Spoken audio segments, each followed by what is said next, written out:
پارہ نمبر 17 کا چوتھا ربع سورۃ الحج کی آیت نمبر 39 سے لے کر آیت نمبر 78 تک ہے۔ مکہ میں مسلمانوں کو جہاد کا حکم نہیں تھا، لیکن مدینہ میں یہ حکم دے دیا گیا۔ اذن للذین یقاتلون بانہم ظلموا وان اللہ علی نصرہم لقدیر۔ اجازت دے دی گئی ان لوگوں کو جن کے خلاف جنگ کی جا رہی ہے، کیونکہ وہ مظلوم ہیں اور اللہ یقیناً ان کی مدد پر قادر ہے۔ جنگ کی اجازت مظلوموں کو ظلم سے نجات دلانے کے لیے، عدل کے نفاذ کے لیے اور دین کی سربلندی کے لیے دی جا رہی تھی۔ یہ وہ لوگ ہیں جو اپنے گھروں سے ناحق نکال دیے گئے، یعنی ہجرت پر مجبور کیے گئے، اتنے ان پر مظالم ڈھائے گئے، صرف اس قصور پر کہ وہ کہتے ہیں ربنا اللہ، ہمارا رب اللہ ہے۔ اگر اللہ لوگوں کو ایک دوسرے کے ذریعے سے دفع نہ کرتا، یعنی اللہ سبحانہ تعالیٰ وقتاً فوقتاً لوگوں کی صفائی جو ہے وہ کرتا رہتا ہے۔ کیسے صفائی کرتا ہے؟ کچھ لوگوں کے ذریعے سے کچھ لوگوں کا خاتمہ کرتا ہے۔ ایسا نہ ہوتا تو اتنے زیادہ ظالم ہو جاتے کہ پھر ظلم کی وجہ سے ہر طرف فساد ہی ہوتا رہتا، تو خانقاہیں اور گرجا اور عبادت گاہیں اور مسجدیں جن میں اللہ کا کثرت سے نام لیا جاتا ہے، سب مسمار کر ڈالی جاتی، یعنی سب ڈھا دی جاتی۔ وَلَيَنصُرَنَّ اللَّهُ مَن يَنصُرُهُ، اللہ ضرور ان لوگوں کی مدد کرے گا جو اس کی مدد کریں گے۔ اللہ بڑا طاقتور اور زبردست ہے۔ یہاں یہ بھی بتایا جا رہا ہے کہ جب کوئی اخلاص کے ساتھ جہاد کرتا ہے دین کی سربلندی کے لیے، مظلوموں کو ظلم سے نجات دلانے کے لیے، تو اللہ سبحانہ تعالیٰ بھی اپنے ایسے اہل ایمان کی ضرور مدد فرماتا ہے۔ اب بتایا جا رہا ہے کہ جب مسلمانوں کو اقتدار ملے تو ان کی کیا کیا ذمہ داریاں ہوتی ہیں۔ الذین ان مکناہم فی الارض اقاموا الصلاۃ وآتوا الزکاۃ وامروا بالمعروف ونہوا عن المنکر وللہ عاقبۃ الامور۔ یہ وہ لوگ ہیں جنہیں اگر ہم زمین میں اقتدار بخشیں، طاقت دیں، حکومت دیں، تو وہ نماز قائم کریں گے، زکوٰۃ دیں گے، معروف کا نیکی کا حکم دیں گے اور منکر برائی سے روکیں گے، اور تمام کاموں کا انجام کار جو ہے یعنی زمین کا سارا انتظام اللہ کے ہاتھ میں ہے۔ اب رسول اللہ صلی اللہ علیہ وسلم کو تسلی دی جا رہی ہے وَإِن يُكَذِّبُوكَ فَقَدْ كَذَّبَتْ قَبْلَهُمْ قَوْمُ نُوحٍ وَعَادٍ وَثَمُودَ۔ اے نبی، اگر وہ تمہیں جھٹلاتے ہیں تو ان سے پہلے قوم نوح اور عاد اور سمود اور قوم ابراہیم اور قوم لوط اور اہل مدین بھی جھٹلا چکے ہیں، اور موسیٰ بھی جھٹلائے جا چکے ہیں۔ ان سب منکرین حق کو پہلے مہلت دی گئی، یعنی ڈھیل دی گئی، پھر پکڑ لیا گیا۔ یہ دیکھ لو میری پکڑ کیسی تھی، یعنی انہیں بہت سارے موقع دیے گئے کہ وہ ایمان لے آئیں، ہدایت کی طرف لوٹ آئیں، لیکن ہر دفعہ جب انہوں نے حق کا انکار کیا، بار بار انکار کرنے پر پھر توفیق اٹھ گئی اور اللہ کی پکڑ آ گئی۔ کتنی ہی خطا کار بستیاں ہیں جن کو ہم نے تباہ کیا ہے اور آج وہ اپنی چھتوں پر الٹی پڑی ہیں، کتنے ہی کنویں بیکار ہیں اور کتنے ہی محلات کھنڈر بنے ہوئے ہیں۔ کیا یہ لوگ زمین پر چلے پھرے نہیں کہ ان کے دل سمجھنے والے اور ان کے کان سننے والے ہوتے؟ یعنی انہوں نے عبرت نہیں پکڑی ان کے کھنڈرات دیکھ کر۔ حقیقت یہ ہے کہ آنکھیں اندھی نہیں ہوتی مگر دل اندھے ہو جاتے ہیں جو سینوں میں ہوتے ہیں، یعنی یہ دل کے اندھے ہو گئے ہیں، ان کی روحیں جو ہیں وہ مر گئی ہیں، بے حس ہو گئے ہیں۔ یہ منکرین حق بار بار اصرار کرتے تھے کہ اگر تم سچے نبی ہو تو عذاب لے کر آؤ۔ وَيَسْتَعْجِلُونَكَ بِالْعَذَابِ وَلَن يُخْلِفَ اللَّهُ وَعْدَهُ۔ یہ لوگ عذاب کے لیے جلدی بچا رہے ہیں، اللہ ہرگز اپنے وعدے کے خلاف نہ کرے گا، مگر تیرے رب کے ہاں کا ایک دن تمہارے شمار کے 1000 برس کے برابر ہوتا ہے، یعنی ہماری دنیا کا 1000 سال اللہ کا ایک دن ہے۔ کتنی ہی بستیاں ہیں جو ظالم تھی، ہم نے ان کو پہلے مہلت دی، ڈھیل دی، پھر پکڑ لیا، اور سب کو واپس تو میرے ہی پاس آنا ہے، یعنی پھر آخرت کا عذاب تو بھی باقی ہے۔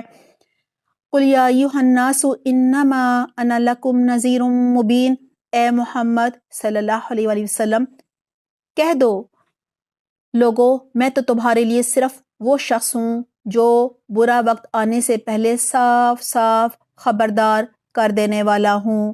پھر جو ایمان لائیں گے اور نیک عمل کریں گے ان کے لیے مغفرت ہے اور عزت کی روزی ہے، یعنی عمدہ رزق دیا جائے گا، عزت دی جائے گی۔ اور جو ہماری آیات کو اپنے گھمنڈ کی وجہ سے نیچا دکھانے کی کوشش کریں گے وہ دوزخ کے ساتھی ہوں گے۔ اور اے محمد تم سے پہلے ہم نے کوئی رسول ایسا بھیجا ہے نہ نبی جس کے ساتھ یہ معاملہ نہ پیش آیا ہو کہ جب اس نے تمنا کی شیطان اس کی تمنا میں خلل انداز ہو گیا، یعنی لوگوں نے اعتراضات کیے، طرح طرح کے جو ہے وہ فتنے ڈالے، لوگوں کو شکوک و شبہات پہ مبتلا کیا۔ اللہ تعالیٰ کہہ رہے ہیں اس طرح جو کچھ بھی شیطان خلل اندازیاں کرتا ہے اللہ ان کو مٹا دیتا ہے اور اپنی آیات کو پختہ کر دیتا ہے۔ یہاں یہی بتایا جا رہا ہے کہ ہر رسول کی یہی تمنا ہوتی ہے کہ زیادہ سے زیادہ لوگ ایمان لے آئیں، لیکن شیطان جو ہے اس تمنا میں خلل ڈالتا ہے، رکاوٹ بنتا ہے، لوگوں کو ایمان لانے سے روکتا ہے اور ان کے دلوں میں شکوک و شبہات ڈالتا ہے، گمراہیاں ڈالتا ہے، اور انبیاء کرام کا یہ جو مشن ہے اس میں رکاوٹ بننے کی کوشش کرتا ہے، لوگوں کے دلوں میں وسوسے ڈالتا ہے۔ آیت نمبر 52 میں یہی بتایا جا رہا ہے کہ شیطان کی رکاوٹوں کے باوجود بھی اللہ سبحانہ تعالیٰ ان اعتراضات کو دور کر دیتا ہے اور منکرین جو حق ہیں وہ آیات پہ جو بھی کجی نکالتے ہیں یا شیطان جو بھی ان کے دلوں میں وسوسہ ڈالتا ہے اللہ سبحانہ تعالیٰ ان شکوک و شبہات کو دور کر دیتا ہے، اور وہ لوگ تو بچ ہی جاتے ہیں جو فرائض کی ادائیگی کرتے ہیں، جو بسر الاذکار پڑھتے ہیں، نمازوں کے بعد کے اذکار پڑھتے ہیں، تعوذ تسمیہ پڑھتے ہیں، مختلف اوقات کی دعائیں پڑھتے ہیں، آیت الکرسی پڑھتے ہیں، سورۃ البقرہ کا اہتمام کرتے ہیں، اللہ تعالیٰ انہیں بھی شیطان کے وسوسوں سے محفوظ رکھتا ہے۔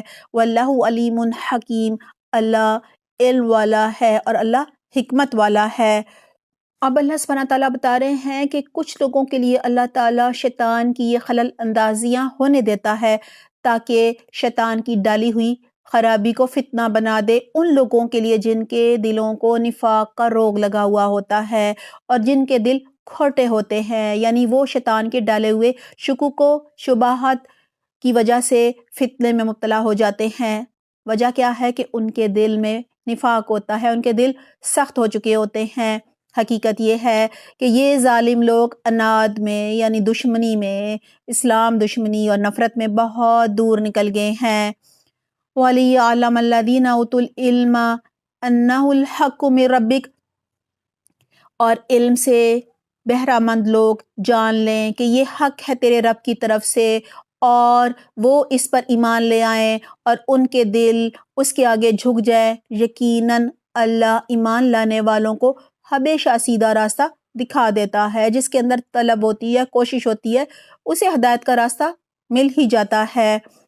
اب منکرین حق کے بارے میں کہا جا رہا ہے وَلَا يَزَالُ الَّذِينَ كَفَرُوا فِي مِرْيَةٍ مِّنْهُ حَتَّى تَأْتِيَهُمُ السَّاعَةُ بَغْتَةً أَوْ يَأْتِيَهُمْ عَذَابُ يَوْمٍ عَقِيمٍ۔ انکار کرنے والے تو اس کی طرف سے شک ہی میں پڑے رہیں گے یہاں تک کہ یا تو ان پر قیامت کی گھڑی اچانک آ جائے یا ایک منحوس دن کا عذاب نازل ہو جائے۔ اس روز بادشاہی اللہ ہی کی ہوگی، قیامت کے دن کا ذکر ہے، اور وہ ان کے درمیان فیصلہ کرے گا۔ جو ایمان رکھنے والے اور عمل صالح کرنے والے ہوں گے، نیک اعمال کرنے والے ہوں گے، وہ نعمت بری جنتوں میں جائیں گے۔ ربنا اجعلنا منہم، اور جنہوں نے کفر کیا ہوگا اور ہماری آیات کو جھٹلایا ہوگا ان کے لیے رسوا کن عذاب ہوگا۔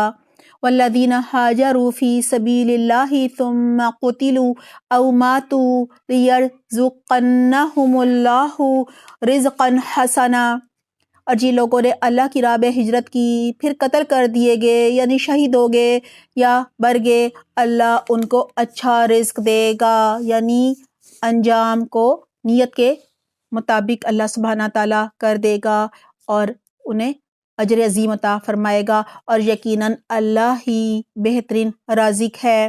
وہ انہیں ایسی جگہ پہنچائے گا جس سے وہ خوش ہو جائیں گے۔ بے شک اللہ علیم ہے اور حلیم ہے۔ یہ تو ہے ان کا حال، اور جو کوئی بدلہ لے ویسا ہی جیسا اس کے ساتھ کیا گیا، یعنی جتنا ظلم کیا گیا اتنا ہی بدلہ لے، اور پھر اس پر زیادتی بھی کی گئی ہو تو اللہ اس کی مدد ضرور کرے گا۔ اللہ معاف کرنے والا اور درگزر کرنے والا ہے۔ یہاں یہی بتایا جا رہا ہے کہ ہر ایک کو اس کی نیت کے مطابق اجر ملے گا۔ فرض کریں کسی نے حج کی نیت سے احرام پہنا اور حج کرنے سے پہلے ہی احرام کی حالت میں وفات پا گیا، تو قیامت کے دن حالت احرام میں تلبیہ پڑھتا ہوا اٹھے گا۔ ذَلِكَ بِأَنَّ اللَّهَ يُولِجُ اللَّيْلَ فِي النَّهَارِ وَيُولِجُ النَّهَارَ فِي اللَّيْلِ وَأَنَّ اللَّهَ سَمِيعٌ بَصِيرٌ۔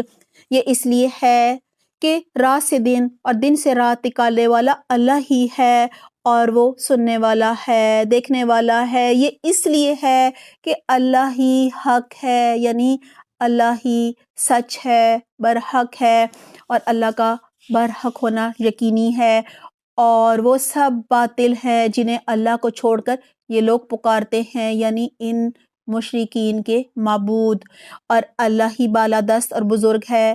کیا تم دیکھتے نہیں ہو کہ اللہ آسمان سے پانی برساتا ہے اور اس کی بدولت زمین سرسبز ہو جاتی ہے، یعنی اس پر شادابی آ جاتی ہے۔ حقیقت یہ ہے کہ وہ لطیف و خبیر ہے، یعنی خفیہ تدبیر کرنے والا ہے۔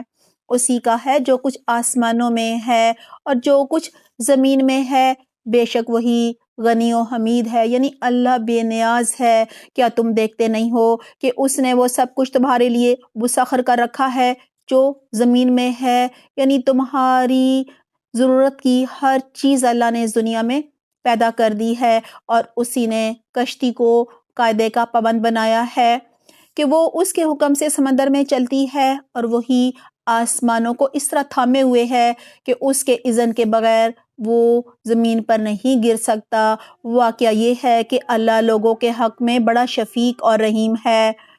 اب بتایا جا رہا ہے زندگی موت اللہ کے ہاتھ پہ ہے۔ وَهُوَ الَّذِي أَحْيَاكُمْ ثُمَّ يُمِيتُكُمْ ثُمَّ يُحْيِيكُمْ إِنَّ الْإِنسَانَ لَكَفُورٌ۔ وہی ہے جس نے تمہیں زندگی بخشی، یعنی پہلے تم مردہ تھے، عالم ارواح میں تم سے اللہ سبحانہ تعالیٰ نے عہد الست لیا، پھر سلا دیا گیا، اور اس کے بعد بادر رحم میں جنین کی شکل میں تم ڈال دیے گئے۔ وہی تم کو موت دیتا ہے، یعنی اس دنیا میں تم مرو گے، اور وہی پھر تم کو زندہ کرے گا، یعنی قیامت کے دن قبروں سے نکالے گا۔ سچ یہ ہے کہ انسان بڑا ہی منکرین حق ہے، یعنی اتنی ساری کائنات میں اس کی اپنی ذات میں اللہ سبحانہ تعالیٰ کی معرفت کی نشانیاں بکھری پڑی ہیں، غور و فکر ہی نہیں کرتا، اللہ کی معرفت ہی نہیں پاتا، اور حق کا انکار کرتا ہے، شرک کرتا ہے۔ لِكُلِّ أُمَّةٍ جَعَلْنَا مَنسَكَهُمْ وَنَاسِكَهُمْ۔ ہر امت کے لیے ہم نے ایک طریقے عبادت مقرر کیا ہے، یعنی عبادت کے، قربانی کے، حج کے طریقے مقرر کیے ہیں جس کی وہ پیروی قوم کرتی ہے، امت کرتی ہے۔ بس اے محمد وہ اس معاملے میں تم سے جھگڑا نہ کریں، تم اپنے رب کی طرف دعوت دو، یعنی تم انہیں توحید کی دعوت دو، یقیناً تم سیدھے راستے پر ہو، ہدایت پر ہو، اور اگر وہ تم سے جھگڑیں تو کہہ دو کہ جو کچھ تم کر رہے ہو اللہ کو خوب معلوم ہے۔ اللہ قیامت کے روز تمہارے درمیان ان سب باتوں کا فیصلہ کر دے گا جن میں تم اختلاف کرتے رہتے ہو۔ منکرین حق آپ صلی اللہ علیہ وآلہ وسلم سے کہا کرتے تھے کہ آپ کی شریعت پچھلی امتوں سے مختلف کیوں ہے؟ ہم کیسے اپنے باپ دادا کے، آباء و اجداد کے طریقوں کو چھوڑ دیں؟ کیسے اپنے معبودوں کو چھوڑ دیں؟ الم تعلم ان اللہ یعلم ما فی السماء والارض ان ذلک فی کتاب ان ذلک علی اللہ یسیر۔ کیا تم نہیں جانتے کہ آسمانوں زمین کی ہر چیز اللہ کے علم میں ہے، سب کچھ ایک کتاب یعنی الکتاب لوح محفوظ میں درج ہے۔ اللہ کے لیے یہ کچھ بھی مشکل نہیں ہے۔ یہ لوگ اللہ کو چھوڑ کر ان کی عبادت کر رہے ہیں جن کے لیے نہ تو اس نے کوئی سند نازل کی ہے، یعنی کوئی اللہ نے دلیل نہیں دی، اور نہ یہ خود ان کے بارے میں کوئی علم رکھتے ہیں، یعنی ان کے پاس بھی کوئی بنیاد، کوئی دلیل، کچھ بھی نہیں ہے، کوئی علم نہیں ہے۔ ان ظالموں کے لیے کوئی مددگار نہیں ہوگا۔ اور جب ان کو ہماری صاف صاف آیات سنائی جاتی ہیں تو تم دیکھتے ہو کہ منکرین حق کے چہرے بگڑنے لگتے ہیں، یعنی ناگواری نظر آنے لگتی ہے، اور جب ان کے معبودوں کی باتیں کی جائے تو خوش ہو جاتے ہیں، اور ایسا محسوس ہوتا ہے کہ ابھی وہ ان لوگوں پر ٹوٹ پڑیں گے جو انہیں ہماری آیات سناتے ہیں، یعنی لگتا ہے جو اللہ کا کلام سناتے ہیں ان پر یہ حملہ کر دیں گے۔ کہا جا رہا ہے ان سے کہو میں بتاؤں تمہیں کہ اس سے بدتر چیز کیا ہے، یعنی اس سے بری چیز کیا ہے؟ آگ۔ اللہ نے اسی کا وعدہ ان لوگوں کے حق میں کر رکھا ہے جو قبول حق سے انکار کریں، یعنی جو کفر کریں، ایمان نہ لائیں، اور کہا جا رہا ہے وہ بہت ہی برا ٹھکانہ ہے۔ اب مشرکین کو مثال دے کر توحید کی دعوت دی جا رہی ہے۔ یا ایھا الناس ضرب مثل فاستمعوا له ان الذین تدعون من دون اللہ لن یخلقوا ذبابا۔ لوگو ایک مثال دی جاتی ہے، غور سے سنو۔ جن معبودوں کو تم اللہ کو چھوڑ کر پکارتے ہو وہ سب مل کر ایک مکھی بھی پیدا کرنا چاہیں تو نہیں کر سکتے، بلکہ اگر مکھی یعنی جو بہت ہی حقیر ہوتی ہے ان سے کوئی چیز چھین لے جائے تو وہ اسے چھڑا بھی نہیں سکتے۔ مثلاً تم جو اپنے معبودوں کے سامنے مٹھائیاں رکھتے ہو، حلوے مانڈے رکھتے ہو، اگر مکھیاں بیٹھ کر ان کو کھا لیں، لے کر اڑ جائیں تمہاری وہ مٹھائیاں، تو یہ معبود ان سے واپس نہیں لے سکتے تمہارے یہ بت۔ کہا جا رہا ہے مدد چاہنے والے بھی کمزور، اور جن سے مدد چاہی جاتی ہے یعنی تمہارے جو معبود ہیں، تمہارے بت ہیں، وہ بھی کمزور۔ طالب و مطلوب کہا جا رہا ہے دونوں ہی کمزور ہیں۔ ما قدر اللہ حق قدرہ ان اللہ لقوی عزیز۔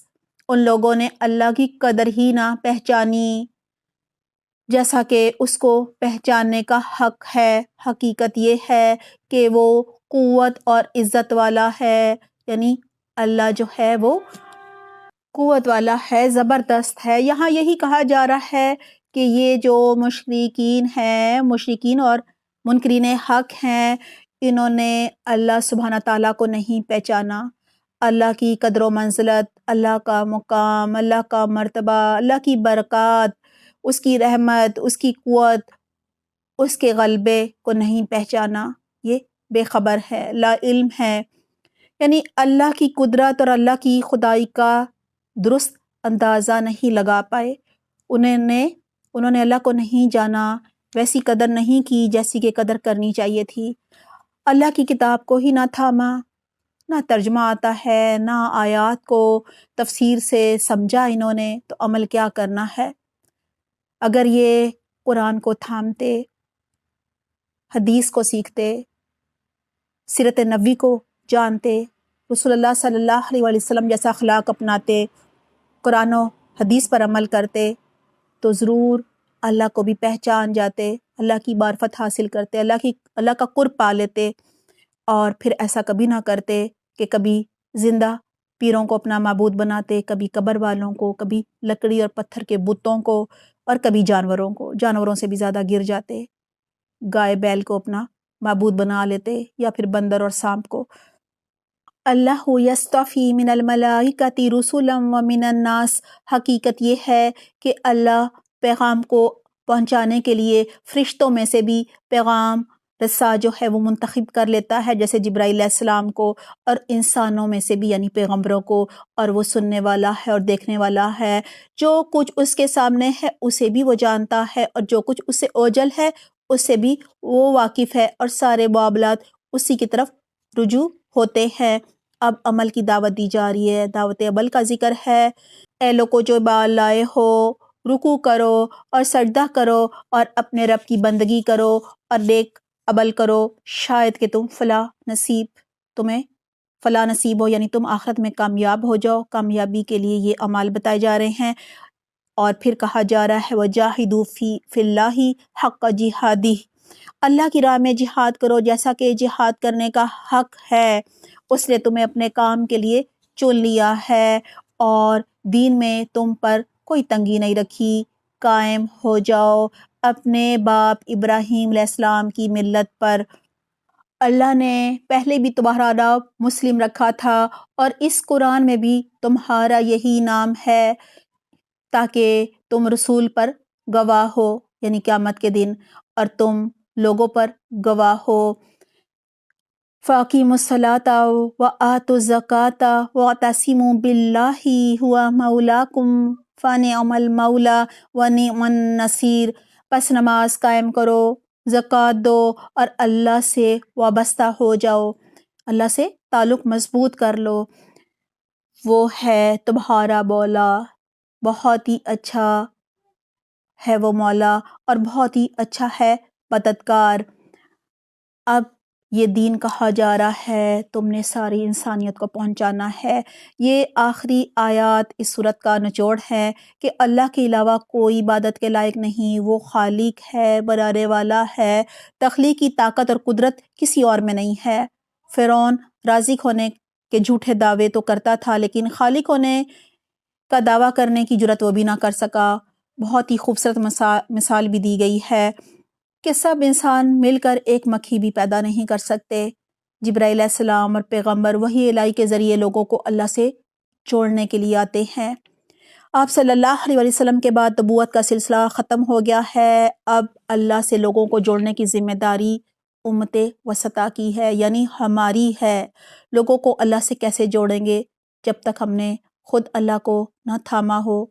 اللہ کو تھامنے کے لیے، اللہ سے تعلق مضبوط کرنے کے لیے، قرب الہی کے لیے ہم نے قرآن کو تھامنا ہے، خود کو سب سے پہلے اپنی اصلاح کرنی ہے، خود کو پاک کرنا ہے، اپنا تزکیہ نفس کرنا ہے، اور پھر ہم نے اللہ کے احکامات کو دوسروں تک پہنچانا ہے۔